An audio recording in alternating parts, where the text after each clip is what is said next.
Napanatili ng Tropical Depression na Mirasol ang lakas nito habang papalapit na ng Aurora Isabela area. Huling namataan ang mata ng bagyo sa layong 75 kilometro, silangan ng Baler Aurora, taglay ang lakas na hangin umabot ng 55 kilometro bawat oras malapit sa gitna. At ang pagbugso umabot naman ng 70 kilometro bawat oras. Kumikilos ito ng pahilagang kanluran sa bilis na 25 kilometro bawat oras. 15 lugar sa Luzon ang nasa ilalim ngayon ng Signal Number 1, kabilang dito ang Batanes, Cagayan, kasamang Bubuyan Island, Isabela, Quirino, Northern at Eastern portions ng Nueva Vizcaya, Apayao, Abra, Kalinga, Mountain Province, Ifugao, Ilocos Norte, Northern portion ng Ilocos Sur, Pulilio Island at Northern portion ng Camarines Norte. Ayon sa Pag-asa, si Mirasol ay patuloy nagkikilos pahilagang kanluran sa susunod na 48 oras at maaaring maglandfall sa hilagang Aurora o Isabela ngayong umaga. Tatawid ito ng Northern Luzon, lalabas ng West Philippine Sea bukas pa ng umaga. Posible ring lumakas pa si Mirasol at maging tropical storm bago lumabas ng teritoryo ng Pilipinas bukas ng hapon o dakong gabi. Dahil naman sa bagyo, asahan ang pagulan sa silangan at hilagang Luzon hanggang Huwebes ng gabi. Partikular na sa Aurora at Quirino, gayon din sa Isabela simula kagabi, nakaranas na ng matinding pagulan at mamayang gabi ay maaari ding maging ganon ang sitwasyon. Si Kaobet Madrina kasama na natin mula po sa Pag-asa. Kumustahin natin si Marisol. Kaobet, good morning. Magandang umaga po, Sir Angel. Magandang umaga sa lahat po ng mga tagapakinig natin. Naglandfall po sa bahagi ng Kasiguran Aurora around 3 a.m. This morning yung bagyong si Mirasol.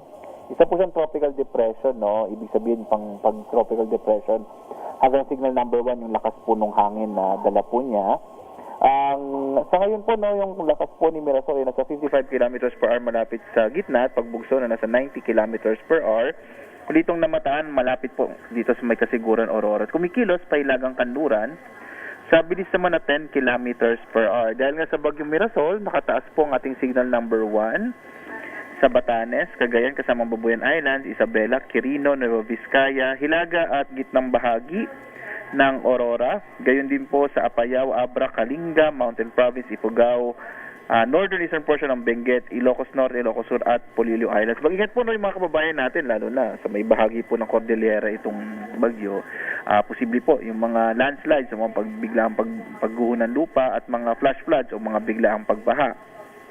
Inaasahan naman natin na itong bagyong Mirasol ay posible po by tomorrow, araw ng Huwebes, ay lalabas na ito ng Philippine Area of Responsibility. Samantala po, inaasahan natin ngayong araw magiging maulan sa malaking bahagi po ng ating bansa, lalo-lalo na dito sa may Luzon. Dulot nga po ng bagyong Mirasol at kakibat nito, mayroon din po tayong southwest monsoon na habagat, magdadala nito ng mga pag-ulan sa bahagi ng western Visayas, Negros Island Region, Central Visayas at Zamboanga Peninsula. Ang nalabing bahagi ng Mindanao, ito po yung area na generally fair weather ngayong araw na may mga localized thunderstorms. So kung titingnan po natin, in summary po, no, yung Luzon at Visayas medyo maulan ngayong araw dulot ng habagat at bagyong Mirasol, habang ang malaking bahagi ng Mindanao ay generally fair weather na may mga thunderstorms po. Wala po tayong nakataas na gale warning, Sir, sa ngayon po, no? Although mag-ingat pa rin po dahil bagamat walang gale warning at sa mga lugar kung saan nakataas yung signal number 1 ay in-expect natin magiging maalon na rin yung karagatan.